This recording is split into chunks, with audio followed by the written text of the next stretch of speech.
Plusieurs lignes de la parole mènent à une seule ligne, celle de la vérité éternelle.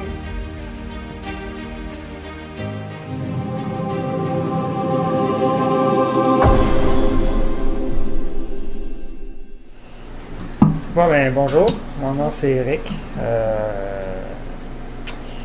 En gros, aujourd'hui, je vais faire une présentation sur la médecine naturelle. Et j'ai beaucoup de choses à dire. Je ne sais pas combien de temps ça va prendre exactement. J'ai fait une belle petite feuille avec beaucoup d'éléments. Merci à Olivier de m'avoir invité pour vous parler de la médecine naturelle. Donc, comme je dis, c'est Eric, mon nom, et je suis conseiller en formation médecine naturelle. J'ai eu une formation, dans le fond, que j'ai terminée il y a 2 ans. Et depuis ce temps-là, je donne soit quelques petites formations ou sinon je fais des présentations sur le domaine de la phytothérapie surtout. Donc, je vais vous présenter un peu de quoi je vais parler. Donc, au tout début, il va y avoir la présentation. Après ça, je vais parler d'un petit passage avec Ellen White. Les plantes dans la Bible. Je vais faire une petite apologie entre la science et la religion par rapport à l'allopathie et la médecine naturelle. Je vais vous présenter dans le même temps la phytothérapie, l'aromathérapie et l'homéopathie. Qu'est-ce que c'est? Je n'irai pas trop en détail non plus. Je vais faire un survol aujourd'hui. OK? Je vais faire un survol dans la formation que j'ai eue. Je vais faire un petit survol de la médecine chinoise traditionnelle, mais je vais vous dire pourquoi celle-là, je ne la retiens pas et que je ne l'applique pas. Après ça, on parle un petit peu au niveau des contre-indications. Il faut comprendre qu'en phytothérapie, même si les plantes, c'est une manière naturelle de nous soigner, il faut le voir un peu comme un médicament. On ne peut pas mélanger n'importe quelle plante avec n'importe quoi, n'importe quel médicament, parce que ça peut être nocif pour notre santé. Je vais vous faire aussi une présentation où on peut se procurer des herbes médicinales. Je vais vous présenter aussi une ou deux petites recettes à faire à la maison. Et après, ça va être la conclusion. OK? Premièrement, je sais que il y en a probablement d'entre vous qui sont infirmiers, qui travaillent dans le domaine de la médecine ou dans le domaine de la santé. Il faut comprendre que je ne prendrai pas beaucoup de termes médicaux ou de termes scientifiques compliqués. Je veux que ça soit ouvert à tous. Donc, je vais garder ça le plus simple possible. OK? Une autre chose, dans ma présentation, ça ne sera pas tout ce que je vais dire ne viendra pas juste de mon cerveau, juste de moi. J'ai beaucoup de livres. Vous allez voir, je vais les ouvrir, je vais lire des parties de ces ouvrages-là. Comme ça, ça va être vraiment... ce ne sera pas une invention de ma part ou ce que je pense, ça va être précis.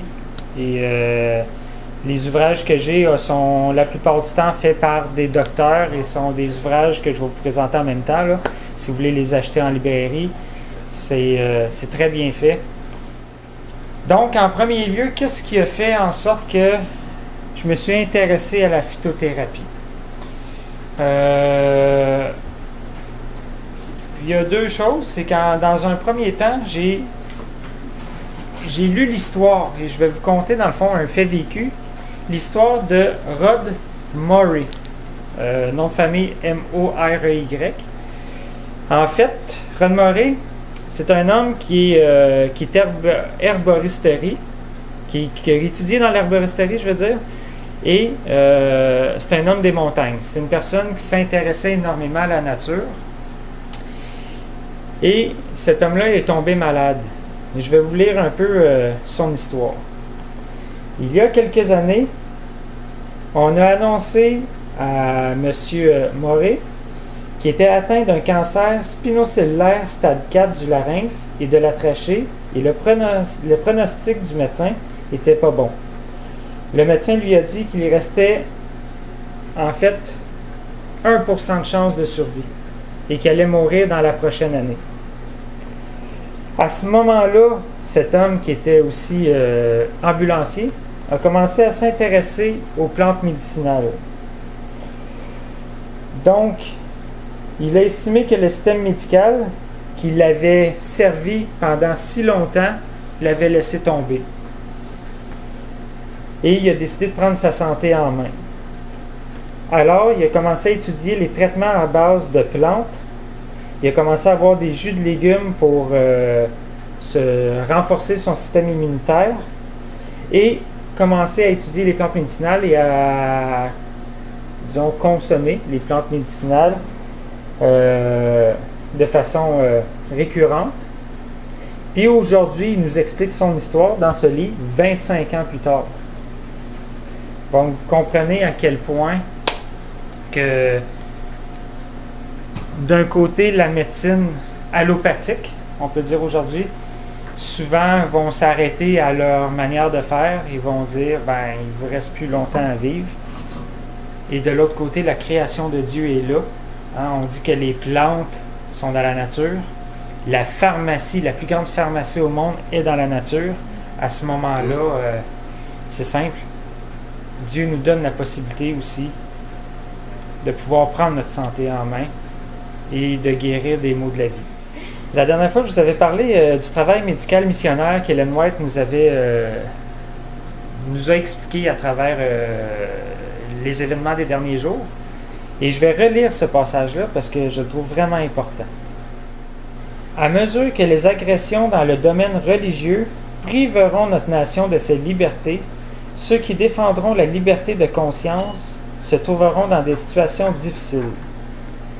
Pour leur propre bien, ils devraient, tant que l'occasion leur en est donnée, d'acquérir des aptitudes en ce qui concerne les problèmes relatifs aux maladies et à leurs causes, à leur prévention et à leur traitement. Ceux qui agiront ainsi trouveront du travail où qu'il aille. Ils trouveront des malades, beaucoup de malades souffrants, qui auront besoin d'aide non seulement parmi ceux qui partagent notre foi, mais aussi très largement parmi ceux qui ignorent la vérité. Et c'est là, en lisant les événements des derniers jours, ce texte-là m'a personnellement touché. Et je me suis demandé à ce moment-là, mais quel est mon don? J'ai prié et je ne sais pas pourquoi. Dieu m'a toujours montré cette voie-là. On a tous des dons, peut-être qu'on ne le sait pas encore, il y en a qui ne savent pas encore c'est quoi leur don. Priez, un jour ça va venir, vous allez le savoir. Pourquoi l'un fonctionne, pas moi? Quel est mon don? Et j'ai commencé à étudier justement les plantes médicinales et tout. Et je crois que Dieu me pousse vers ça, m'envoie vers ça. Et c'est un domaine que je veux découvrir de plus en plus. Puis c'est un domaine qui, pour moi, avec ce qu'Ellen White décrit, ben,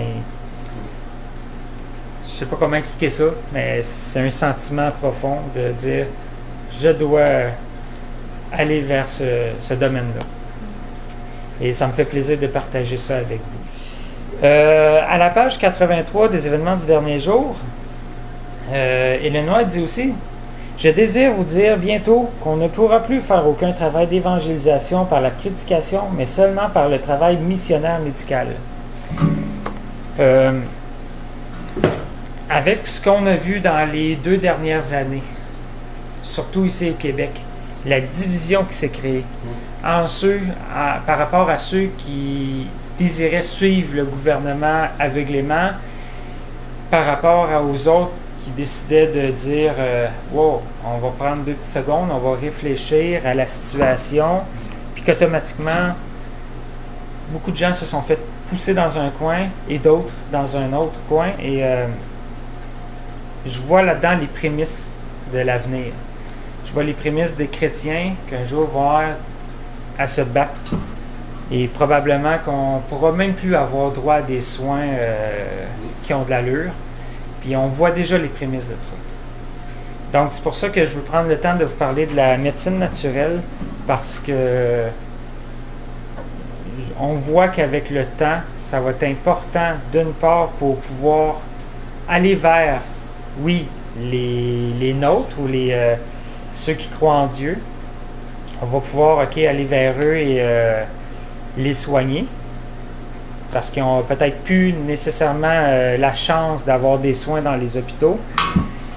Et d'un autre part, au niveau de la prédication, il ne faut pas oublier ceux qui sont non-croyants. C'est notre travail aussi que Dieu nous donne d'aller vers eux et de leur parler de Dieu.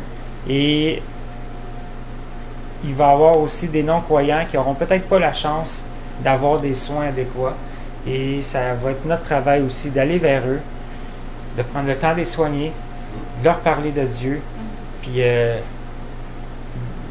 de les amener à Dieu pour que Dieu puisse continuer à faire son travail. Et ça, je crois que c'est vraiment important, puis c'est sur quoi moi je veux mettre l'emphase. OK?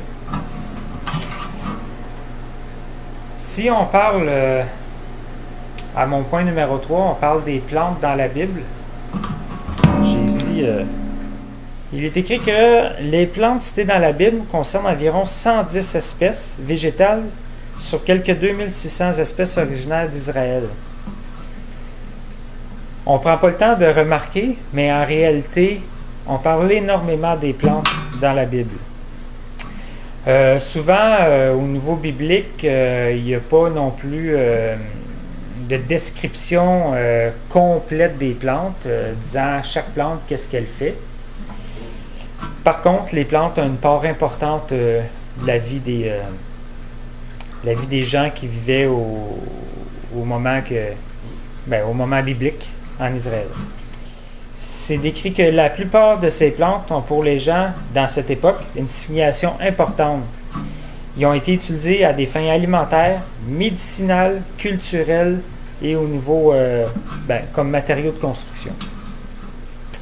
Et il y a un verset biblique qui m'a interpellé.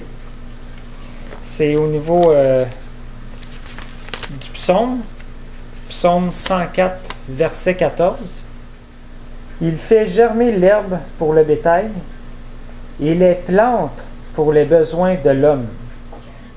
C'est clair que Dieu nous a donné les plantes pour nous. Bien sûr, avec le péché, le mal est présent partout. Bien sûr, aujourd'hui, avec la dégradation de la terre, nous avons des plantes aussi qui sont mauvaises pour l'être humain. Nous avons des plantes qui sont mauvaises pour d'autres plantes.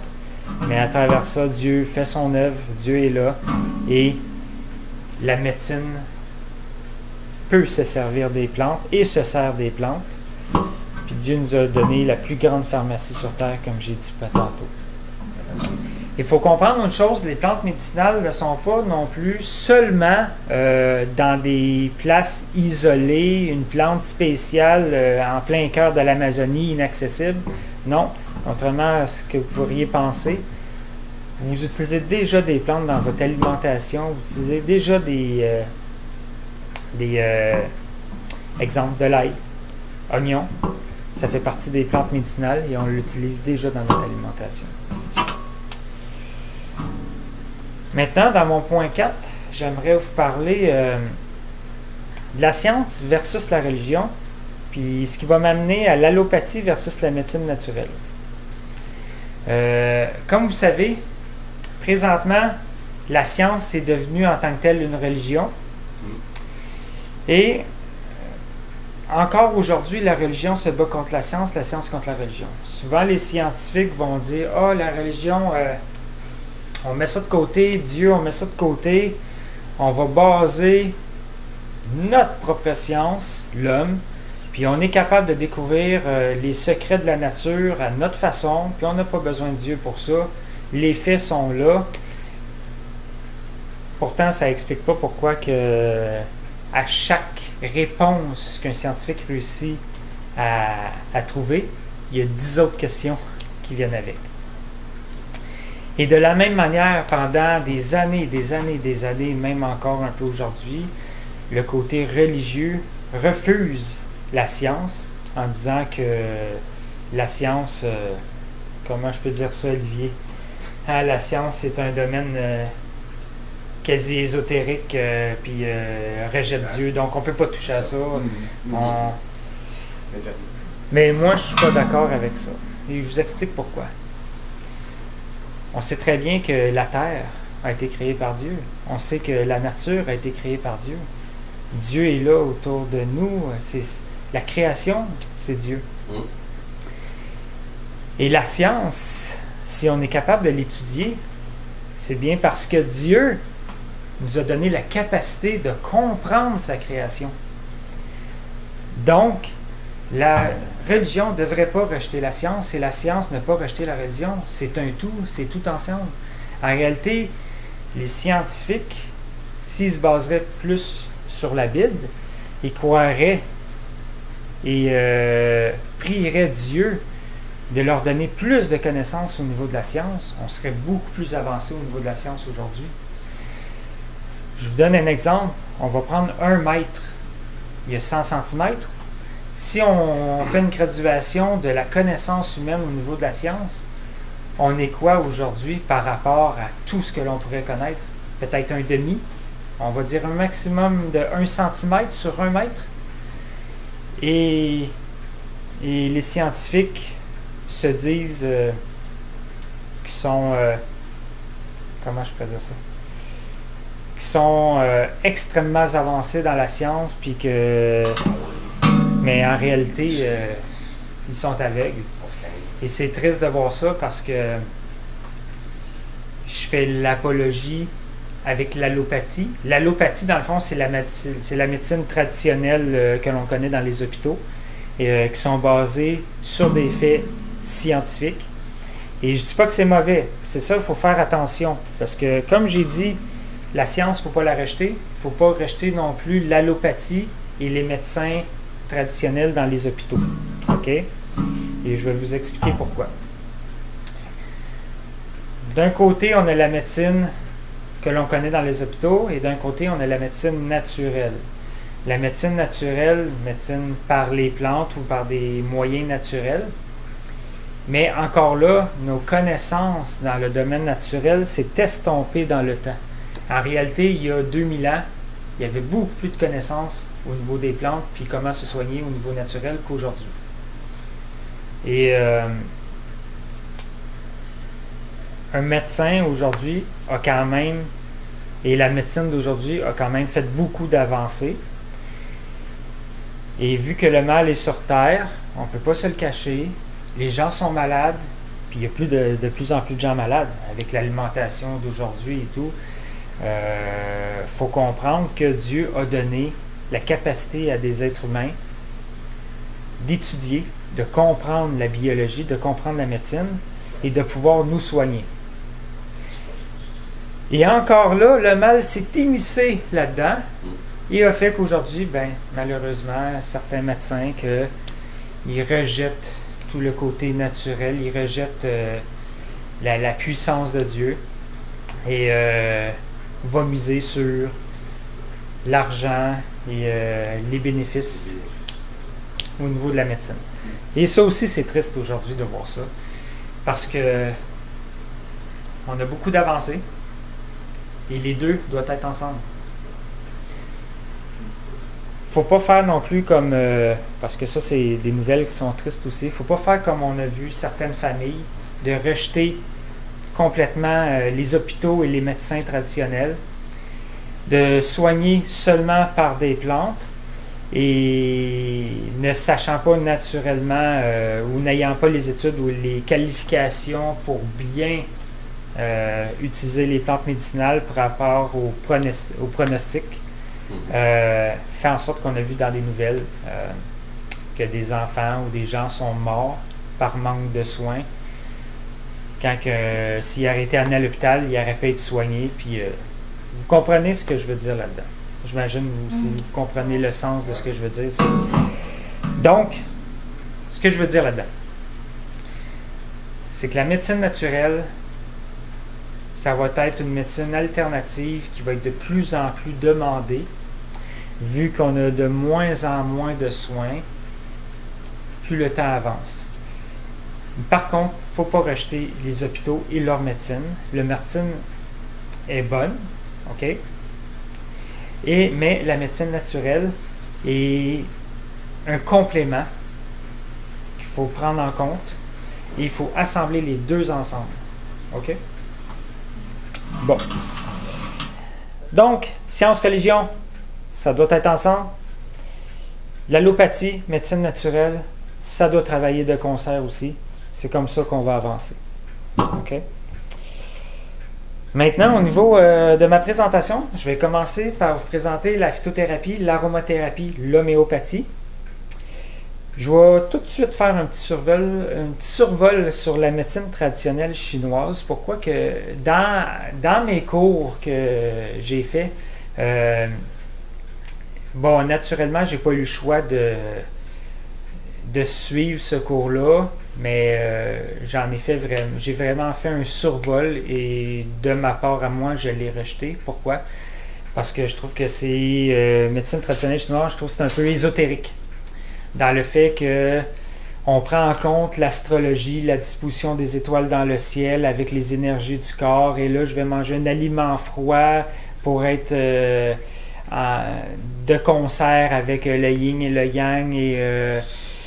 Fait que moi, personnellement, ça me touche pas, ça m'atteint pas, et c'est pour ça que le côté médecine traditionnelle chinoise, je le mets de côté et que je n'y touche pas.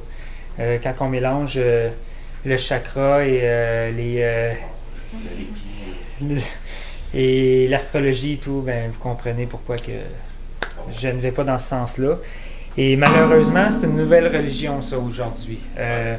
Faire du yoga et de la méditation, et c'est pas mauvais de méditer. Hein? On dit souvent qu'il faut méditer les versets bibliques. Hein? C'est bien correct de prendre du temps seul, puis réfléchir et méditer. Par contre, la nouvelle mode, c'est de méditer sur l'énergie de l'univers et de s'imprégner de l'énergie de l'univers et du cosmos en soi. Bon, ben, pour ma part, moi, je vais méditer sur Dieu avec le Saint-Esprit et sur les paroles bibliques avant de l'énergie de l'univers. Fait que voilà, OK? Fait que médecine traditionnelle chinoise fait partie de la médecine naturelle, mais moi, je ne la prends pas en compte. Donc, ce qui m'amène à la phytothérapie. Ça va être mon premier point. La phytothérapie, c'est celle qui m'intéresse le plus. C'est vraiment la médecine par les plantes. J'ai un beau livre ici qui s'appelle le guide de la phytothérapie au quotidien, qui présente des centaines de plantes. Et si vous voulez, ce livre-là, c'est de l'édition Rustica Édition de Karine Jacquemart, qui est naturopathe et herbaliste. Et c'est vraiment un excellent livre. Je vous le conseille. Donc, la recherche scientifique a réussi à découvrir certains principes actifs qui ont pu par la suite être synthétisés en laboratoire. Et ça, c'est important ce que je vais vous dire là. L'acide acétylsalicylique de l'aspirine a ainsi pu être fabriqué en s'inspirant de l'acide salicylique de la reine des prés. La reine des prés, c'est une plante qui pousse dans les champs à certains endroits. La médecine allopathique s'appuie donc largement sur les propriétés du végétal.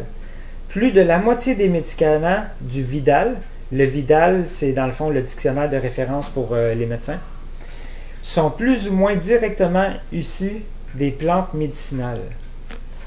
Et ça, c'est assez drôle pareil, parce que je trouve ça toujours drôle quand je parle à mon médecin ou à un médecin quand je vois un médecin, et je parle de plantes médicales. Ils me disent, bon, il y en a qui sont en accord, et contrairement à ce qu'on pourrait penser, ils ne sont pas tous contre la médecine naturelle, mais il y en a que, médecine naturelle, c'est quoi ça? Une plante pour soigner? Voyons donc. Je vais te prescrire des bonnes pilules en pharmacie.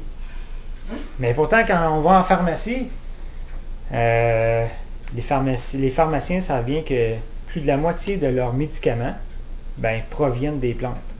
Oui, aujourd'hui, il y en a beaucoup qui sont synthétisés, mais à la base, ça vient des plantes. Donc, d'un côté, souvent la pharmacologie disent que les recettes de grand-mère et les plantes médicinales, c'est bon rien. Prenez nos pilules. Quand leurs propres pilules, souvent proviennent de plantes. Vous comprenez l'apologie entre les deux, là, c'est un peu spécial. OK? Toutefois, on s'est aperçu que pour certaines plantes, le principe actif était moins bien efficace quand il était utilisé isolément. Pour d'autres plantes, il s'est révélé impossible d'isoler un principe actif particulier. Les phytothérapeutes ont ainsi pris conscience de l'importance du totum. Le totum, T-O-T-U-M, ça veut dire un ensemble. La plante prise dans sa totalité est plus active que ses constituants isolés qui agissent en synergie. Et il y a Jean-Marie Pelt, un herboriste, dans le fond un grand botaniste, qui a dit « Le tout d'une plante est plus que la somme des parties, et connaître isolément chacune des parties ne suffit pas à connaître tout. » Qu'est-ce que ça veut dire? C'est que la simplicité et la complexité de la création de Dieu au niveau des plantes, c'est que dans une plante, on peut prendre chacune des parties qui peut avoir une propriété active sur un problème qu'on pourrait avoir au niveau du corps. Mais la somme, toute la plante ensemble, est encore meilleure que chacune des parties. Donc, on peut utiliser des parties séparément, comme on peut utiliser toutes les parties de la plante. Donc, moi, je trouve ça assez incroyable, en fait. Donc, si on continue avec la phytothérapie, il faut comprendre que dans la phytothérapie, il y a plusieurs méthodes pour se soigner avec les plantes. La plupart du temps, les plantes, on va utiliser l'infusion, ce qu'on va appeler les tisanes, mais on peut avoir aussi la décoction. On peut avoir du baume à lèvres, des sirops. On peut aller aussi du côté des teintures mères, les hydrolats. Il y a aussi les huiles essentielles. Mais les huiles essentielles, on va plutôt le mettre du côté de l'aromathérapie, qui est une branche de la phytothérapie. Je vais vous lire un autre petit texte. Si la médecine conventionnelle ou allopathique s'avère particulièrement efficace dans les situations mettant en jeu le pronostic vital et reste inégalée dans sa capacité de sauver des vies, parce qu'on n'enlèvera pas le fait que l'allopathie sauve des vies. Okay? C'est bien sûr que si je suis en train de faire une crise de cœur, non, c'est pas le temps d'aller se faire une tisane. Okay? C'est mieux d'aller à l'hôpital. Puis, donc, la phytothérapie est la médecine que l'on pratique à la maison. Si on a un rhume ou certaines maladies ou certains maux de la vie, la phytothérapie peut nous aider ou prévenir aussi certaines maladies. Puis c'est ça le plus important, la prévention. Ce qui veut dire que la phytothérapie, ça ne veut pas dire qu'on le prend seulement quand on est malade. Non, au contraire. On peut consommer des plantes médicinales justement pour prévenir des conditions médicales. OK? Mais bien sûr, la phytothérapie, ça ne sera pas la trousse d'urgence. Si on a une maladie grave ou une urgence grave, on doit consulter son médecin au préalable. C'est important. OK, donc au niveau des plantes, la première méthode de pouvoir utiliser des plantes, c'est ce qu'on va appeler les infusions, notamment les tisanes que l'on connaît. OK? La façon que se fait une infusion, c'est un peu à la manière d'un thé. Quoique je ne conseille pas nécessairement le thé, comme le café, à cause de la théine ou de la caféine. Par contre, les tisanes, c'est très bon pour la santé. Premièrement, on va prendre la plante séchée. On va la mettre dans de l'eau chaude, mais pas trop bouillante. Parce que si l'eau est bouillante, puis vous mettez directement sur les herbes, ce qu'elle va créer, c'est que ça va détruire les enzymes, les vitamines ou même les huiles essentielles de la plante. Donc, ce qu'il faut, c'est mettre les herbes dans une eau chaude. On parle d'à peu près 70 degrés en moyenne et non 100 degrés. Donc, si l'eau bout, vous prenez votre bouilloire, puis vous mettez l'eau directement dessus, c'est pas bon. Donc, une autre chose, il faut attendre que l'effet se fasse. Donc, on peut laisser un 10, 15, 20, 25, 30 minutes. Plus vous prenez le temps de laisser l'infusion se faire, meilleurs vont être les principes actifs. Donc, c'est pas une bonne idée non plus de mettre directement dans l'eau chaude puis boire ça tout de suite 5 minutes après. Vous n'aurez pas les meilleurs effets. OK? Oui? OK, oui. Bonne question. Différence entre tisane et le thé. En fait, c'est la même chose. Un thé, c'est une tisane, mais pourquoi qu'on appelle ça un thé? C'est parce que on prend la feuille de thé, puis dans la feuille de thé, il y a de la théine qui est l'égale de la caféine. Et on sait que la caféine, ben, c'est un poison pour le corps, c'est pas bon pour la santé. Donc, voilà. La tisane, dans le fond, si on prendrait la feuille de thé, mais qui ne posséderait pas de théine dedans, on pourrait dire que c'est une tisane. Fait que c'est la même chose en fait. Donc, les infusions, on va prendre à peu près n'importe quelle partie de la plante, sauf les racines. Les racines, souvent, on va aller avec la décoction, ce que je vais vous expliquer. Donc, l'infusion, en gros, c'est simple. Souvent, on va prendre les graines, les feuilles, les fleurs, les boutons de la plante. Souvent, ils vont être séchés. Et à partir de là, vous allez le garder souvent sous vide ou dans un pot maçon. Et ce qu'on va faire, c'est que au moment opportun, on va les mettre dans l'eau. On va le laisser infuser. Puis après ça, on va le boire comme on boirait n'importe quoi d'autre. D'où vient la théine? C'est quoi exactement? OK. La théine, dans le fond, c'est un... Comment je pourrais dire ça? C'est une molécule active qui est dans la plante qui s'appelle le thé. Et la théine, c'est que les effets sur le corps, là, je ne pourrais pas nommer tous les effets, mais en gros, les effets sur le corps, c'est que ça a un effet sur le cerveau, un peu comme si on prendrait un produit énergisant. OK? Donc, ça accélère toutes les fonctions du corps, mais en même temps, ça l'épuise. Donc, c'est pour ça qu'on va prendre du café ou du thé quand on est fatigué. Puis à ce moment-là, nous allons avoir l'impression d'avoir une revitalisation du corps. Mais non, c'est au contraire. Si votre corps est fatigué, allez vous reposer. Ellen White en parle, le repos fait partie. Hein, la lumière, l'eau, ça en fait partie. Il faut se reposer. Donc, en prenant souvent du thé ou du café, on a toujours l'impression de « bon, je suis en forme », mais au contraire, on épuise le corps. Donc, en premier lieu, en phytothérapie, je vous dirais que 60% du temps, on va utiliser l'infusion. Maintenant, la décoction. Qu'est-ce que la décoction? C'est un peu comme l'infusion. La seule différence, c'est qu'on va prendre les parties les plus dures de la plante, soit les racines ou soit l'écorce. Et ce qu'on va faire, c'est qu'on va les mettre dans l'eau et on va faire mijoter la racine ou l'écorce pendant un certain temps.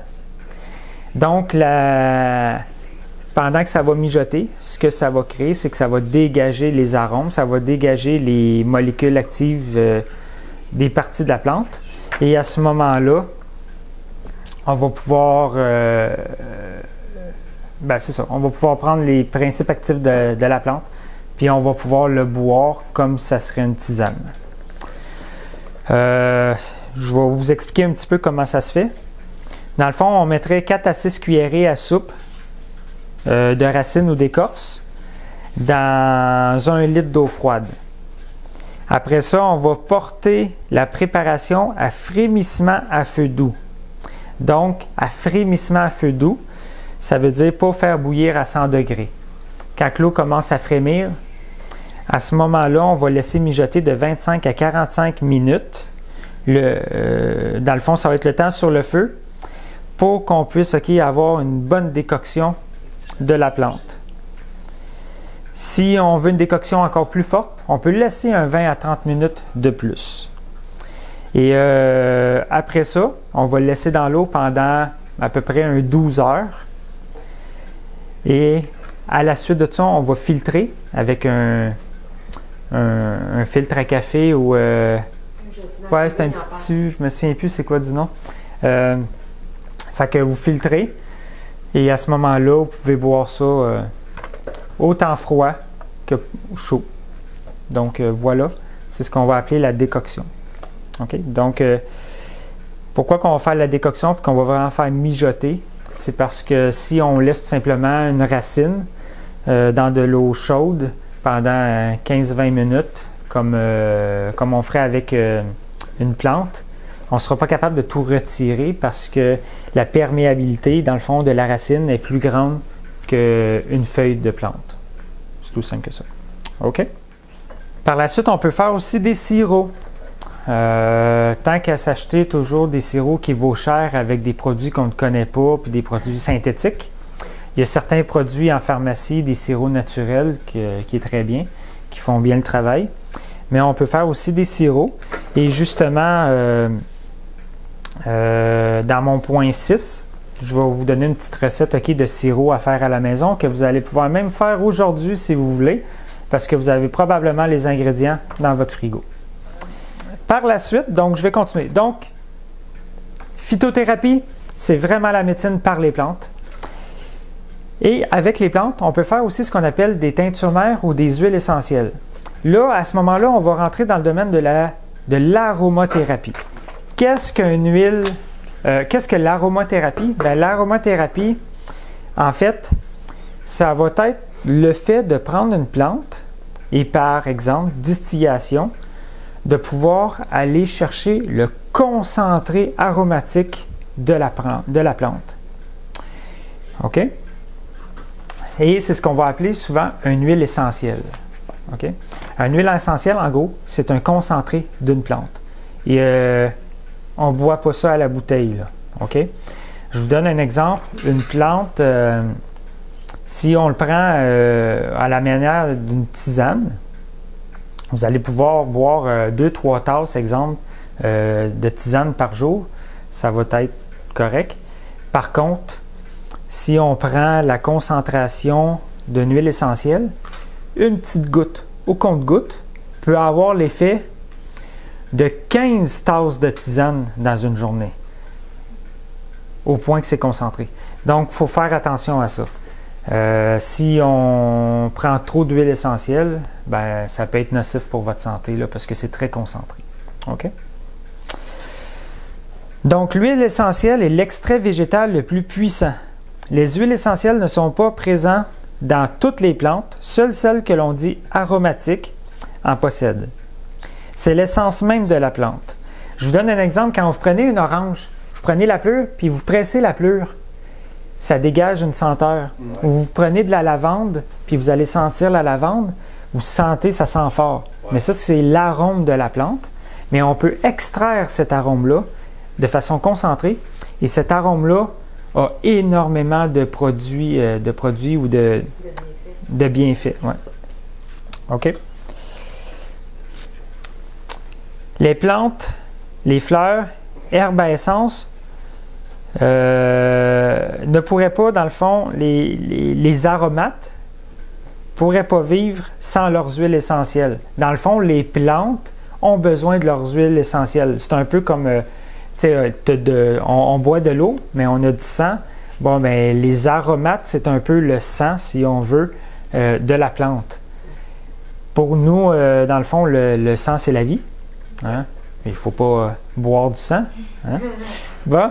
Mais la plante, c'est la même chose. Sa vie, son sang, dans le fond, c'est l'aromate. Ouais, la sève. C'est ça. Puis c'est ce qui va aussi les protéger, les plantes. C'est ce qui va les protéger, les aromates, les huiles dans la plante. C'est ce qui va protéger la plante des agresseurs externes aussi. Pas qu'elle sèche aussi. Ben, ouais, pas qu'elle sèche, effectivement. Mais là, on va y aller beaucoup avec l'eau, là. Ouais. Mais avec les agresseurs, exemple, un insecte va venir sur une plante qui voudrait la manger. Mais là, l'huile essentielle qu'il y a dans la plante va faire en sorte que l'insecte ne la mangera pas, il va s'en aller. Okay? Donc, il y a des produits actifs que nous, on peut prendre qui vont être très bons pour notre santé. Donc, les huiles essentielles, c'est dans des petits flacons. Je ne sais pas, Chantal, t'en as-tu? Je vais le montrer à la caméra. Faut que j'accélère un petit peu. Bon.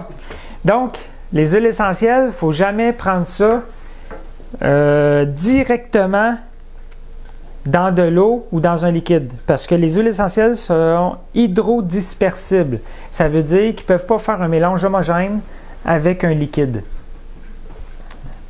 Ah, parfait, merci. Donc, souvent, les huiles essentielles sont comme ça, dans un petit pot en verre, un petit flacon, avec à l'intérieur soit un petit compte-gouttes ou soit un petit bouchon goutte à goutte. OK? Donc, vu qu'ils sont hydrodispersibles, on ne peut pas le mettre dans de l'eau pour le boire. La façon que ça va fonctionner, c'est qu'on va le mélanger soit un petit peu de miel ou on va le mettre sur un petit cube, exemple de sucre. Puis on va c'est ça, on va le manger. Ouais. C'est de la lavande. Ouais. Mais tout à fait. Si je vais là-dedans, parce que là, c'est le temps. C'est le temps, mais il faudrait que j'aille là-dedans. On va voir, OK, de la lavande, puis qu'est-ce qu'on peut faire avec. Là, ça ne veut pas dire qu'on peut toutes les consommer. Oui, c'est ça. OK? Ça ne veut pas dire. Exemple, la menthe poivrée, je déconseille, c'est un peu fort. OK? Je veux dire,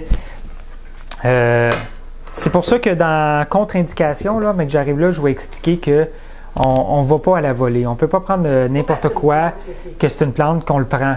Parce que ça peut vous rendre malade aussi si vous ne faites pas ça de la bonne façon, OK? C'est pour ça que moi, j'ai décidé de faire un cours dans le domaine, puis pas juste d'apprendre par moi-même. Fait que la façon de prendre des huiles essentielles, soit on peut les avaler, mais il ne faut pas oublier qu'il faut les mettre sur un petit cube de sucre ou le mélanger à quelque chose. On ne peut pas mettre ça dans l'eau directement, OK? On peut les respirer. Donc ça, on a des diffuseurs qu'on appelle, OK?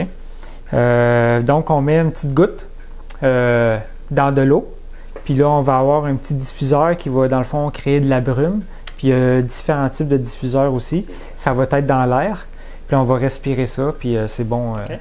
Mais encore là, il y a certains qu'on ne pourrait pas mettre dans un diffuseur parce que ça pourrait piquer les yeux puis tout, là. OK. On peut les appliquer sur la peau, sur un bouton, sur une gerçure ou des petites choses de même, mais pas n'importe quoi encore là, qu'est-ce qui va être bon pour ça. On peut prendre aussi des bains. Exemple, la lavande, c'est excellent dans un bain. On met quelques gouttes dans le bain, on brasse le bain un petit peu, l'eau du bain, là. Puis on prend son bain là-dedans, ça a un effet thérapeutique très bon. En général, l'aromathérapie, c'est une division de la phytothérapie. Puis là, à ce moment-là, on parle vraiment des huiles essentielles. L'huile essentielle, c'est quoi? C'est un concentré d'une plante. Souvent, il n'y a pas de date d'expiration. Est-ce bon pour tout le temps, l'huile essentielle? OK. Une huile essentielle, là, il faut aller voir dans un livre ou un guide d'aromathérapie. Puis à ce moment-là, une huile essentielle en tant que telle, là, ça a une date d'expiration. C'est pas tout. Il devrait... Mais si, exemple, on va à la pharmacie, la plupart des flacons ont une date d'expiration dessus. Souvent, quand on va prendre des flacons autres qu'à la pharmacie... Winners? Bon. Ça se peut qu'il n'y ait pas de date. Techniquement, oui, il y a une date parce qu'il ne faut pas... c'est un produit biologique, OK? C'est un produit naturel et non synthétique en tant que tel. Donc, oui, il y a une date d'expiration. Mais c'est quand même assez long, là. Un flacon comme ça, ça peut être bon 5 à 10 ans, là. Donc, vous avez le temps de l'utiliser habituellement avant qu'il soit plus bon. Moi, j'ai beaucoup de flacons à la maison, puis en moyenne, la date d'expiration est à peu près 5 ans plus tard. Non, tu t'empoisonneras pas. C'est surtout que les produits actifs à l'intérieur sont de moins en moins puissants, sont de moins en moins là. Mais c'est tellement concentré que ça dure longtemps, là. En moyenne, 5 à 10 ans, dépendamment le flacon. Fait que phytothérapie, j'ai fait un petit peu le tour. L'aromathérapie, les contre-indications, comme j'ai dit, c'est important de soit voir un phytothérapeute, une personne qui s'y connaît, ou prenez le temps d'étudier. Allez pas en pharmacie prendre n'importe quoi puis prendre n'importe quoi. C'est pas la bonne idée. Vous devez en connaître parce qu'il y a des contre-indications. Si je prends, exemple, un manuel comme lui et je prends une plante comme l'Hysope officinale, mais c'est écrit contre-indiqué chez l'enfant et délivré en pharmacie uniquement sur prescription médicale. OK? Donc, vous ne pouvez pas prendre n'importe quelle plante pour n'importe quoi. Si on prend le pissenlit que personne ne veut, mais que dans le fond, on devrait laisser pousser puis utiliser. Mais même le pissenlit, il y a des contre-indications. Aucune toxicité. Par contre, ne pas utiliser en cas d'obstruction des voies biliaires. OK? Donc, vous comprenez que les plantes, il faut les voir comme des médicaments. Puis avant de prendre n'importe quelle plante médicinale, si vous avez des traitements venant d'un médecin, vous devez parler à votre médecin avant. Et si vous voulez commencer dans la phytothérapie, mais vous allez prendre des plantes qui sont médicinales, mais accessibles à tous. Là. Parce qu'il y a des plantes médicinales qu'on peut acheter à l'épicerie. On n'y pense pas, mais le thym, le persil, exemple, mais on peut s'en servir en tant que plante médicinale. Puis ça, il n'y a aucun problème à en manger. OK? Ou on peut se procurer des plantes. Si vous procurez des plantes médicinales, allez vraiment dans des herboristeries. Je pense à l'herboristerie des Jardins à Montréal qui sont là depuis 1932. Une excellente place. Ou si vous achetez sur Internet, achetez exactement dans une herboristerie directement. Achetez pas n'importe quoi, n'importe où. Parce que même dans les huiles essentielles, dans l'herboristerie, dans la phytothérapie, il y a de la corruption, il y a de la fraude. Là. On va dire, ça c'est telle plante pour telle chose, mais vous allez juste vous rendre malade. Ne faites pas confiance à Internet, c'est très important. OK? Vous pouvez aussi les cultiver chez vous. Si vous aimez le jardinage, il y a beaucoup de monde qui cultive les plantes médicinales. Et en dernier, je vais juste vous présenter une petite recette, comme je vous ai dit, pour le rhume. De ce temps-ci, c'est l'hiver, il fait froid, fait que souvent on a le rhume. Donc, une petite recette, sirop, miel, oignon.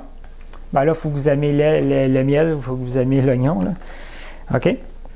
Donc, ce que vous faites, c'est que vous prenez des oignons, vous les coupez en fines lamelles que vous mettez dans une casserole. Et après ça, vous allez remplir la casserole de miel au même niveau que les oignons. Puis vous allez laisser chauffer et mijoter à feu doux indéfiniment, si vous voulez. Mais pendant un certain temps, jusqu'à temps que les oignons soient devenus tout mous, puis que le miel soit devenu liquide. Puis vous mélangez bien ensemble. Et si vous aimez un petit peu plus corsé, vous pouvez rajouter un petit peu d'ail, de l'ail haché dedans. Puis l'ail, c'est un antifongique, antiseptique. C'est excellent l'ail pour... ouais. Puis là, à ce moment-là, vous mélangez ça. Vous prenez une cuillère à soupe 3 fois par jour. Un matin, midi, soir, là, en continu. Puis ça, vous pourriez faire ça pendant 3 semaines. Puis c'est très bon pour le rhume, pour les voies respiratoires et tout. Fait que je vous le conseille. Très simple, vous avez déjà ça dans votre frigo, j'en suis sûr. Essayez ça. Donc, le temps est écoulé. J'avais tellement plein de choses à dire et tout. Fait que je vous remercie de m'avoir écouté. C'est vraiment... moi, je trouve que c'est un domaine passionnant. Merci d'avoir écouté cette vidéo. Pour plus de contenu, abonnez-vous sur notre site Internet. Il est également possible pour vous de nous suivre sur notre page Facebook et de nous contacter par email.